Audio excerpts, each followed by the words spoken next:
The pediatrician's office smelled like hand sanitizer and children's vitamins. I was sitting in one of those uncomfortable plastic chairs designed for people half my size, watching my son Dylan color in a dinosaur book while we waited for Dr. Sarah Martinez to come back with his test results. My name is James Peterson, I'm 38 years old, and I work as a project manager for a construction company in Denver. My wife Rachel is 36, works as a marketing coordinator, and we've been married for 13 years. Dylan just turned 12 last month. At least I thought he'd turned 12. Now I'm not so sure about anything anymore.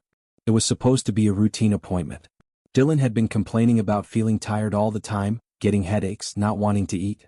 Rachel had made the appointment 2 weeks ago, but she had a big presentation at work today, so I'd taken the afternoon off to bring him in. No big deal. Just a worried mom being cautious, probably nothing serious.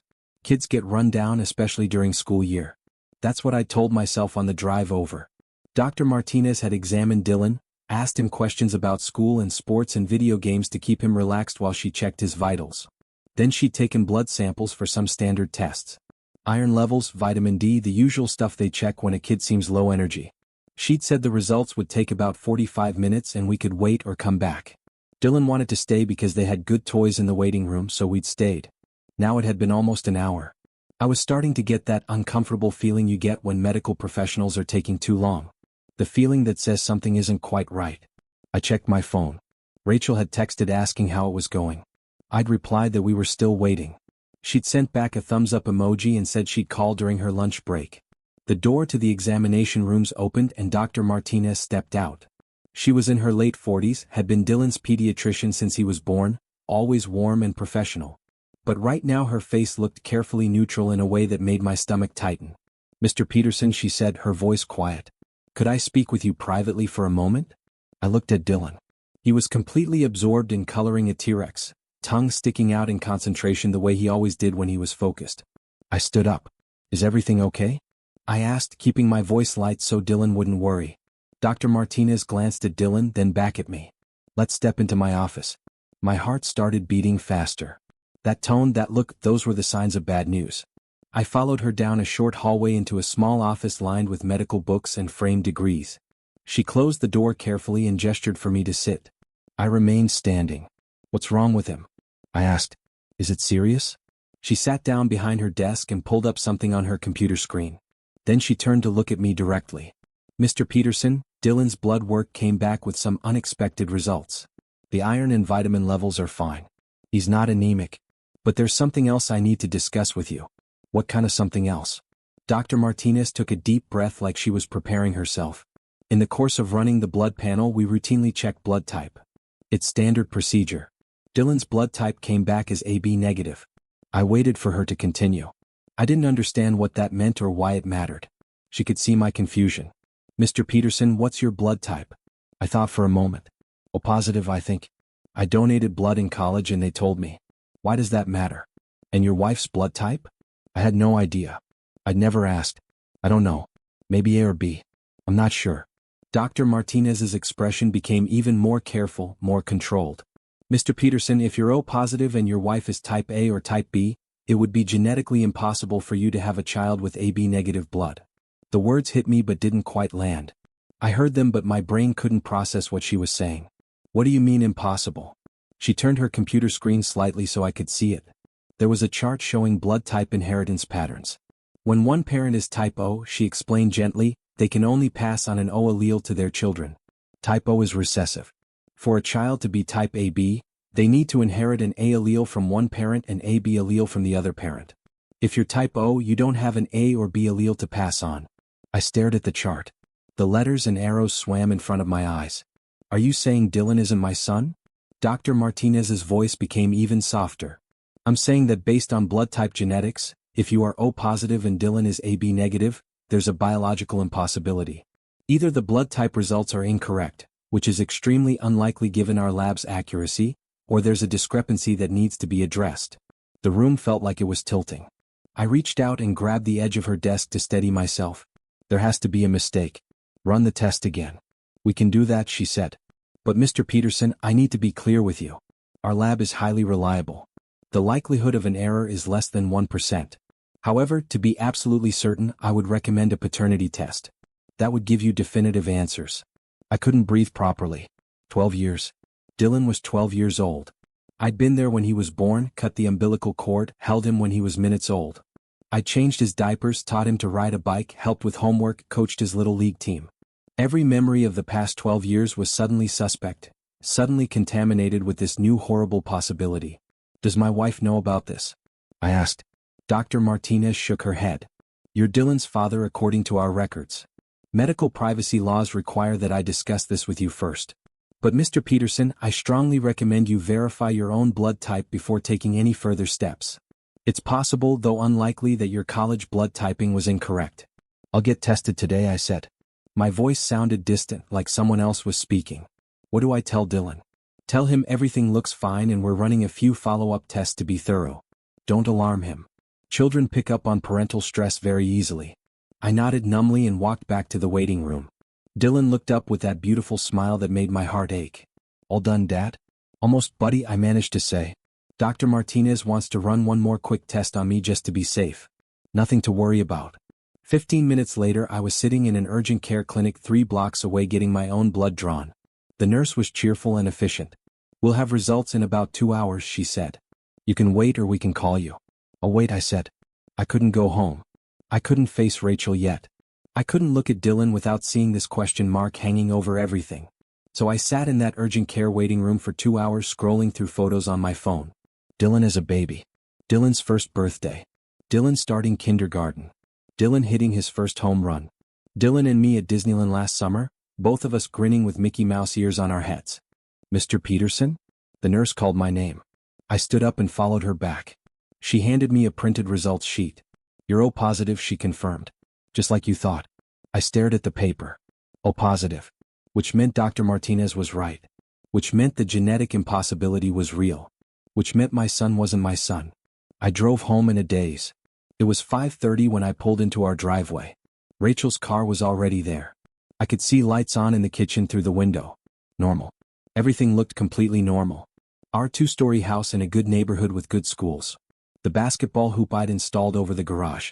Dylan's bike lying on its side in the front yard because I'd told him 100 times to put it away and he never remembered. I sat in my truck for 10 minutes trying to figure out what to say, how to even begin this conversation. Finally I got out and walked inside. The smell of dinner cooking hit me immediately. Spaghetti, Dylan's favorite. Rachel was at the stove and Dylan was setting the table. Hey honey, Rachel said, smiling at me over her shoulder. How did the appointment go? I stood in the doorway of our kitchen looking at my family. My wife of 13 years. The boy I'd raised as my son for 12 years. Everything looked exactly like it always had. But everything was different now. We need to talk, I said. My voice came out wrong, tight and strained. Rachel turned around fully, wooden spoon still in her hand. Her smile faded when she saw my expression. What's wrong? Is Dylan sick? Dylan had stopped setting the table and was looking at me with worry in his eyes. Dad, are you okay? Dylan, go upstairs and wash up for dinner, I said.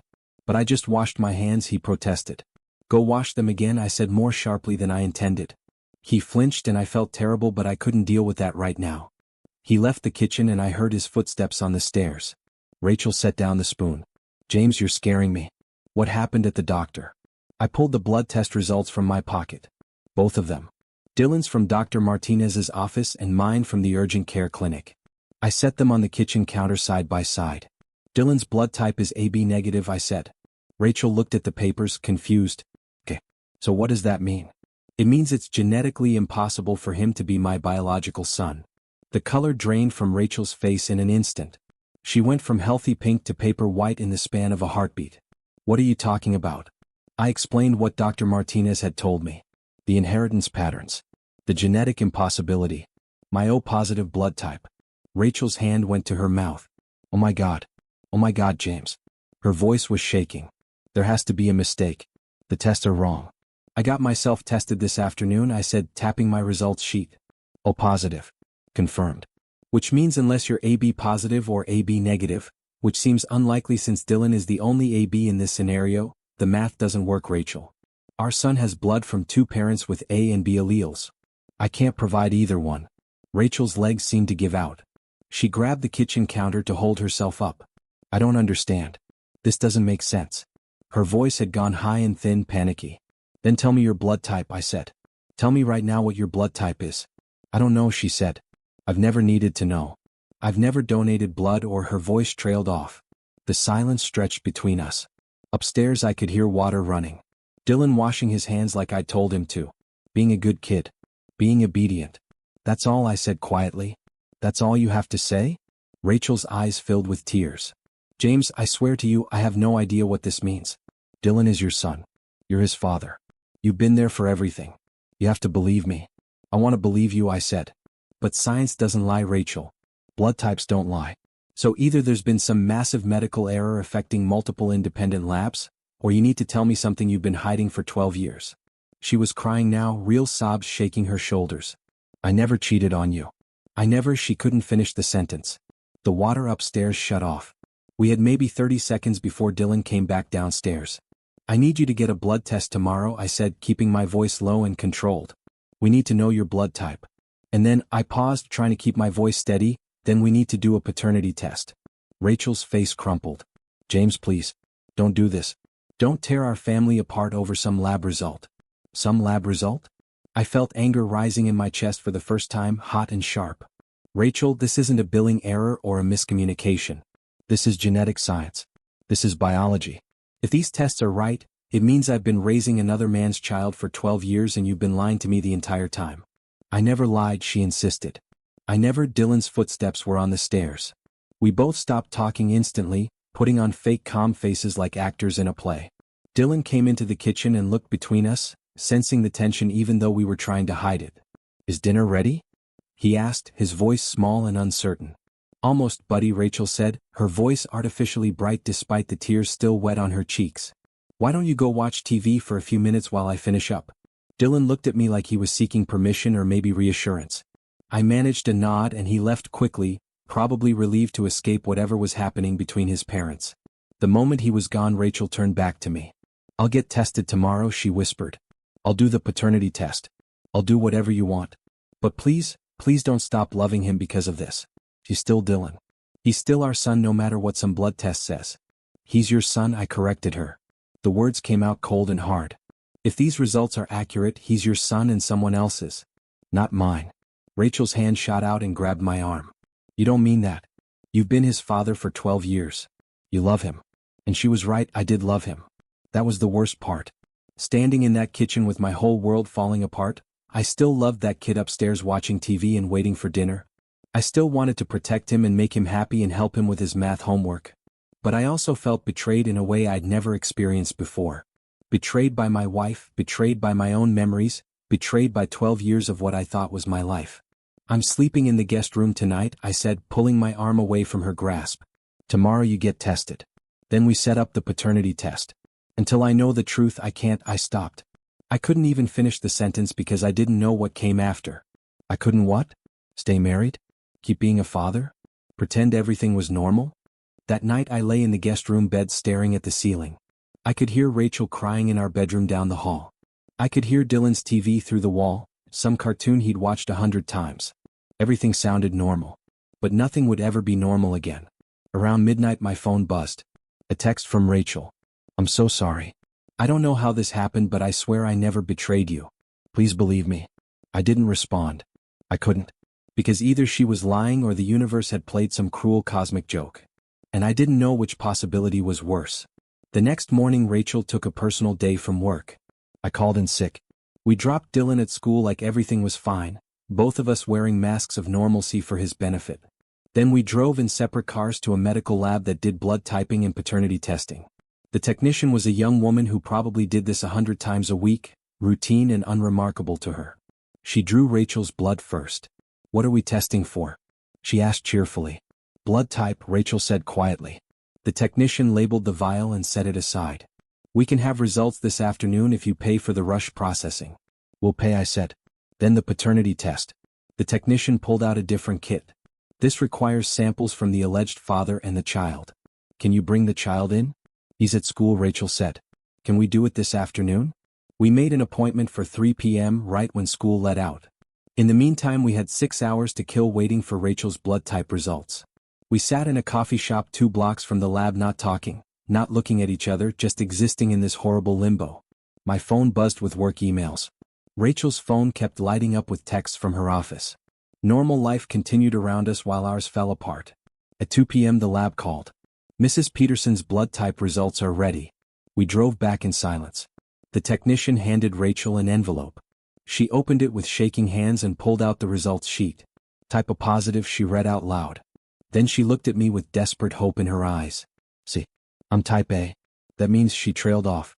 That means Dylan got an A allele from you and AB allele from someone else, I said flatly. Someone who isn't me. Because I can only give O. The hope died in her eyes. At 3:15 we picked up Dylan from school. He was confused about why we were both there, why neither of us was at work. We made up some story about having the afternoon off and wanting to spend time with him. He seemed to accept it, happy to have both parents' attention.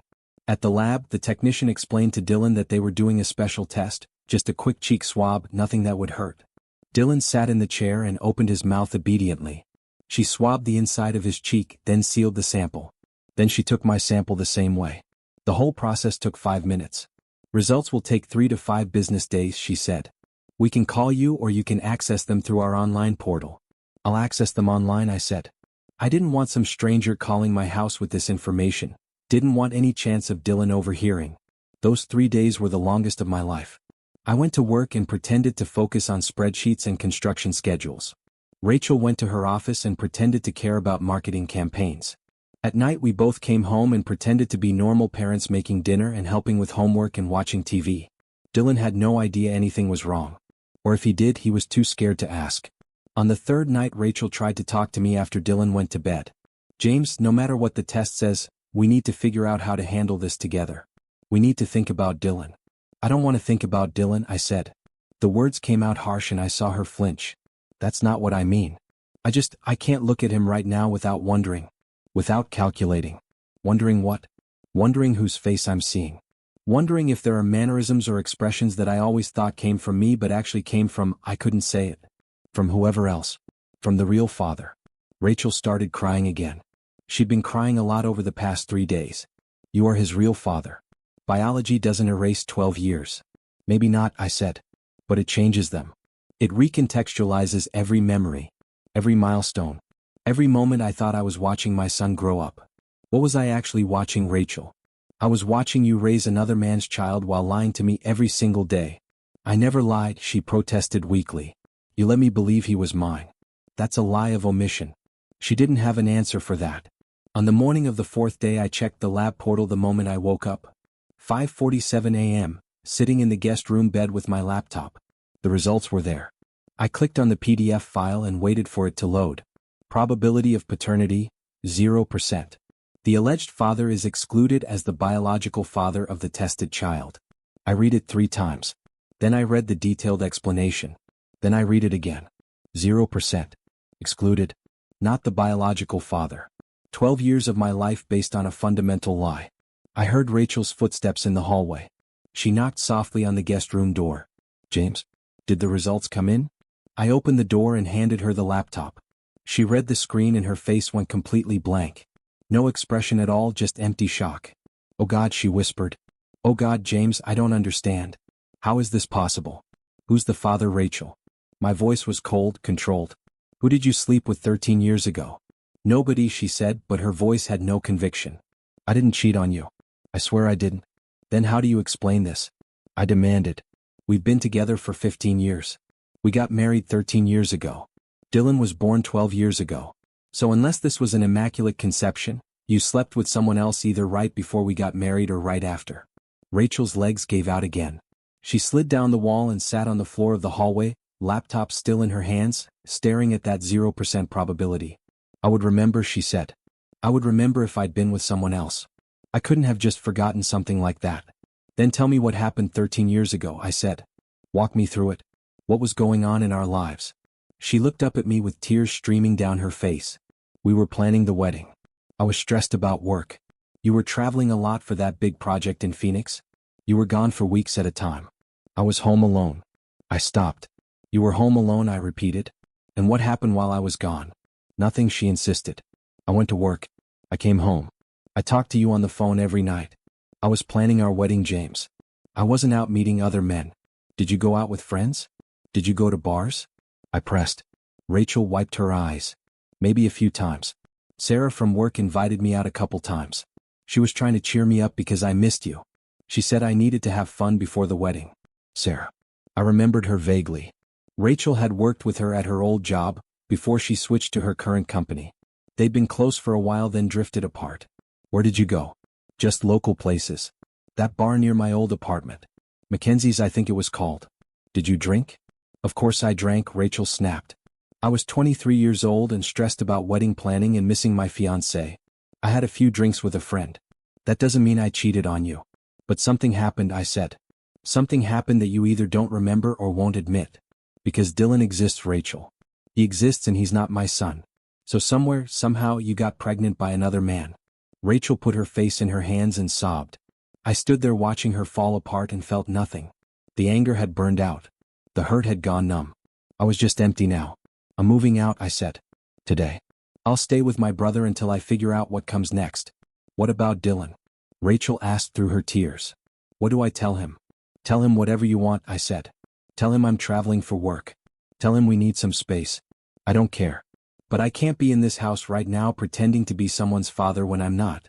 You are his father, Rachel screamed. You've been his father for 12 years. You can't just abandon him because of genetics. I'm not abandoning him, I said quietly. I'm protecting myself. There's a difference.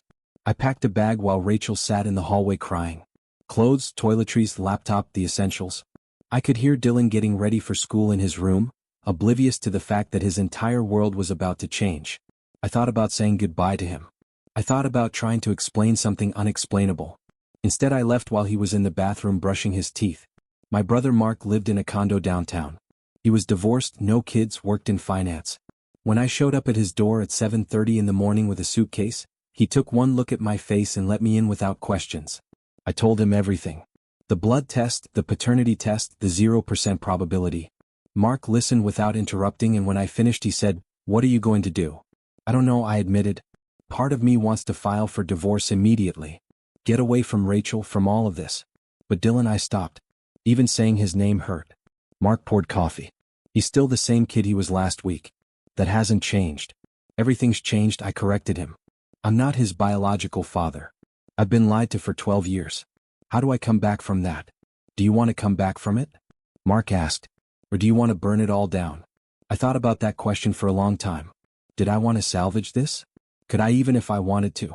That afternoon my phone started ringing. Rachel, over and over. I didn't answer. Then texts started coming through. Please talk to me. We need to figure this out. Dylan is asking where you are. I told him you had an emergency work trip. How long are you going to stay away? I finally responded, I don't know. I need time to process this. Her response came immediately, I understand. But please don't disappear on Dylan. Whatever happened between us, he didn't do anything wrong. She was right about that. Dylan was innocent in all of this. But I couldn't look at him without seeing the lie. Without wondering who he really was and where he'd really come from. 3 days later my phone rang from a number I didn't recognize. I almost didn't answer, but something made me pick up. Mr. Peterson? This is Sarah Chin. I used to work with Rachel. I know this is strange, but I need to talk to you about something important. Sarah. Rachel's old friend from 13 years ago. The one who'd taken her out drinking while I was in Phoenix. My pulse quickened. What do you need to talk about?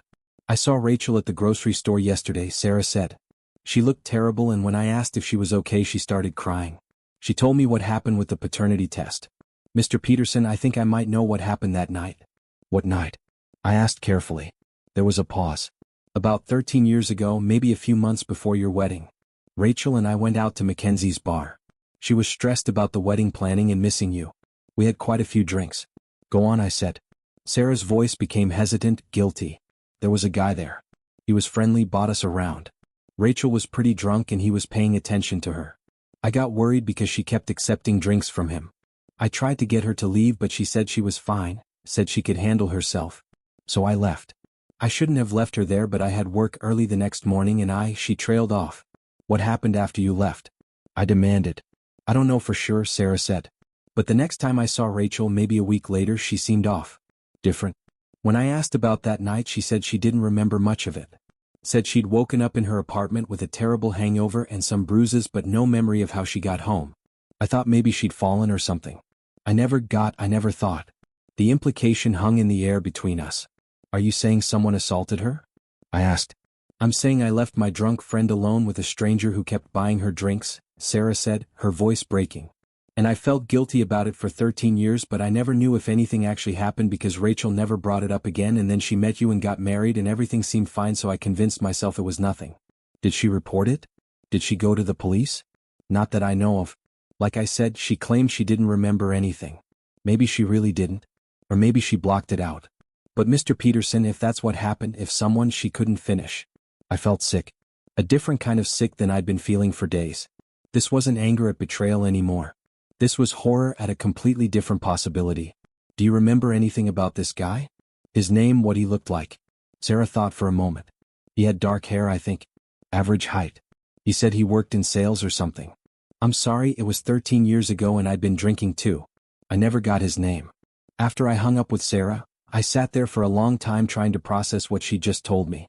If Rachel had been assaulted that night, if she'd been too drunk to consent or even remember, then this whole situation took on a completely different meaning. She might not have been lying about not cheating. She might genuinely not have known what happened. I called Rachel. She answered on the first ring. James? Yeah, it's me, I said.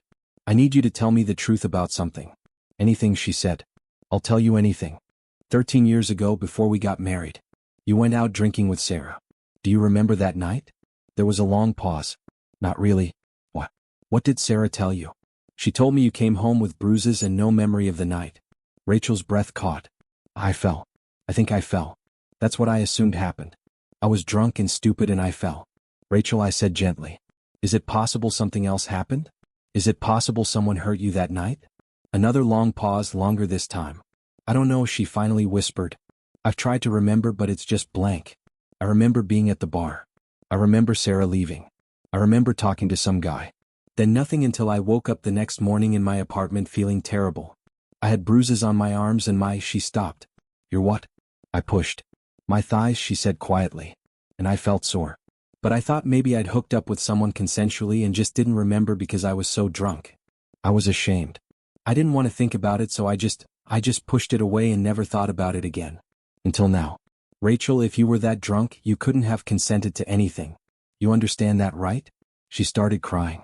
I don't know what happened, James. I honestly don't know. And I've been so focused on defending myself from accusations of cheating that I never stopped to consider, God, I never let myself consider the alternative. We need to figure out who Dylan's biological father is, I said. Not to punish anyone but to understand what happened. And Rachel, if what I'm thinking is true, if someone took advantage of you that night, then you're not the person I should be angry at. I heard her sobbing on the other end of the line. How do we find him? How do we figure out who it was? We start with DNA, I said. We do an ancestry test on Dylan. See if it matches anyone in the databases. It's a long shot, but it's something. 2 days later I came home. Not because everything was fixed or forgiven, but because I realized I'd been directing my anger at the wrong person. Rachel had been a victim that night, even if she'd spent 13 years not understanding that. And Dylan was completely innocent in all of this. When I walked through the front door, Dylan was doing homework at the kitchen table. He looked up and his face lit up with a smile that made my chest ache. Dad, you're back. I thought you were gone for like 2 more weeks. Change of plans, buddy, I said, ruffling his hair. I missed you too much to stay away. Rachel appeared in the doorway. She looked exhausted, like she hadn't slept in days. Thank you, she mouthed silently. I nodded. That evening after Dylan went to bed, Rachel and I talked for hours. Really talked for the first time since this all started. She told me everything she could remember about that night. I told her what Sarah had said. Together we pieced together a picture of what might have happened. It wasn't a pretty picture. We ordered an ancestry DNA kit for Dylan. When it arrived a week later, we told him it was just for fun to see where our family came from. He was excited about it, thought it was cool. The innocence in his enthusiasm broke my heart. The results took 6 weeks. 6 weeks of living in limbo, of trying to be normal parents while carrying this terrible knowledge. When the results finally came in, they showed Dylan's ethnic background, his genetic traits, and a list of DNA relatives in the database. Most were distant cousins, 4th and 5th degree matches. But there was one close match. A half-sibling match.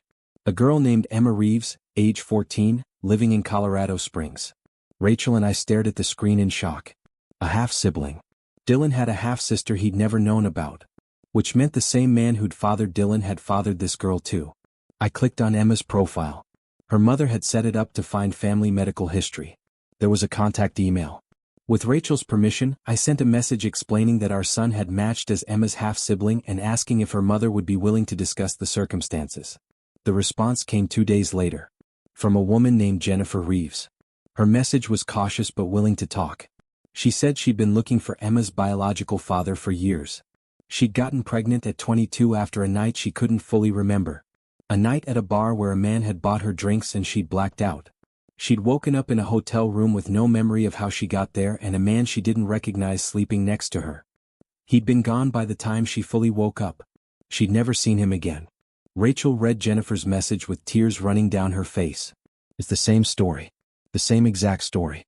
Someone did this to both of us. We arranged to meet Jennifer and Emma the following weekend. It was awkward and emotional and difficult. But as the 4 adults talked, as we compared notes and timelines, a pattern emerged. The same bar. Mackenzie's. The same method. Friendly guy, lots of drinks, blackout, no memory. Jennifer had reported it to the police 13 years ago but with no memory and no evidence, nothing had come of it. We filed police reports now, both of us. Gave statements. Described what we remembered. The detective assigned to the case was skeptical at first. 13-year-old cold cases don't get much attention. But when we showed him the DNA evidence linking our children, he started taking it more seriously. 2 women, 2 different years, same location, same method, 2 children. That suggested a pattern. Potentially a serial predator. The detective started pulling old reports from that time period. 3 more women had reported similar incidents at Mackenzie's between 2008 and 2012. All involved blackouts, all involved a friendly man buying drinks, none had resulted in arrests. He started working with the DNA database looking for matches. 6 months later he called me. Mr. Peterson, we found him. His name is Marcus Webb. He's in the system because he was arrested 2 years ago for assault. His DNA is a match for Dylan's biological father. Marcus Webb. Age 49. Worked in pharmaceutical sales. Married with 2 kids. Lived in a nice suburb 20 minutes from where we'd once lived. He'd been systematically drugging and assaulting women for over a decade. The detective had found evidence of at least 8 victims, maybe more who'd never reported. The trial took a year. Rachel had to testify. So did Jennifer. So did 3 other women who'd been brave enough to come forward. Dylan never had to appear in court. We kept him out of it as much as possible. But we did have to tell him the truth eventually. He was 13 by then. Old enough to understand but young enough that it devastated him. I sat with him in his room and explained it as gently as I could. That he was still my son in every way that mattered. That I'd raised him and loved him and that wouldn't change. But that biologically his father was a bad man who'd hurt his mother. Dylan cried. I cried. We held each other and I promised him that none of this was his fault and that we'd get through it together. Marcus Webb was convicted on 6 counts of sexual assault. He got 30 years. It didn't feel like enough, but it was something. Rachel started therapy to process the trauma she'd spent 13 years repressing. I went with her to couples counseling to work through the damage this had done to our marriage. It wasn't easy. There were hard days. Days where I looked at Dylan and still felt the sting of that initial betrayal before I knew the truth. But those days got fewer and further between. Dylan struggled too. Knowing your biological father is a convicted rapist, that's a heavy burden for a teenager. But we got him a good therapist. We supported him. We reminded him every day that he was loved and wanted and that his father's crimes didn't define him. Jennifer and Emma became part of our lives in an unexpected way. The kids were half-siblings after all. They deserved to know each other. We had awkward family dinners at first, 2 families brought together by trauma. But over time it became less awkward. The kids bonded. Rachel and Jennifer formed a friendship built on shared experience and survival. Now 2 years later things are better. Not perfect. Rachel still has nightmares sometimes. I still have moments of anger at a system that let Marcus Webb hurt so many women for so long. Dylan still struggles with his identity and what it means to be the child of a rapist. But we're healing. Slowly. Together. I look at Dylan now at 15 years old and I see my son. Not my biological son but my son nonetheless. I taught him to ride a bike, to throw a baseball, to treat people with respect. I've been there for every birthday, every school play, every moment that mattered. That's what makes someone a father. Not genetics. Not blood type. Presence. Love. Choice. Rachel and I renewed our vows last month. It felt important somehow. A way of saying we survived this, we came through it, we chose each other again knowing the full truth. Dylan was there. So was Emma. So was Jennifer. Our unconventional family born from tragedy but held together by choice and love. Sometimes at night I still think about that day in Dr. Martinez's office when everything fell apart. When I learned that blood types don't lie but that they also don't tell the whole story. The truth was so much more complicated than a simple affair. So much darker than betrayal. But also, in a strange way, so much more survivable. Because Rachel hadn't chosen to hurt me. She'd been hurt herself. And Dylan wasn't the product of infidelity. He was the product of violence and also of resilience. Of Rachel's strength to carry him and raise him and love him despite how he came to be. I think about the rage I felt in those first days. The certainty that my wife had betrayed me, that my marriage was built on lies. I was ready to walk away from everything. If I'd done that, if I'd let anger and hurt drive my decisions, I would have abandoned two people who needed me. I would have become just another man who left when things got hard. Instead I stayed. I investigated. I learned the truth. And in doing so I saved my family. Maybe that's the real lesson here. That truth is complicated. That circumstances matter. That jumping to conclusions, even when the evidence seems clear, can cause you to miss the real story underneath. Dr. Martinez was right that blood types don't lie. But she was wrong to imply that they tell the whole truth. DNA can show you who someone is biologically. But it can't show you who someone is in their heart, in their choices, in their daily acts of love and sacrifice. I'm Dylan's father. That's the truth that matters. Not because of blood type or genetic markers but because I chose to be. Every single day for 15 years I've chosen to be his father. And I'll keep choosing it for the rest of my life. That's what family really means. Not the circumstances of how you came together, but the decision to stay together when everything tries to pull you apart.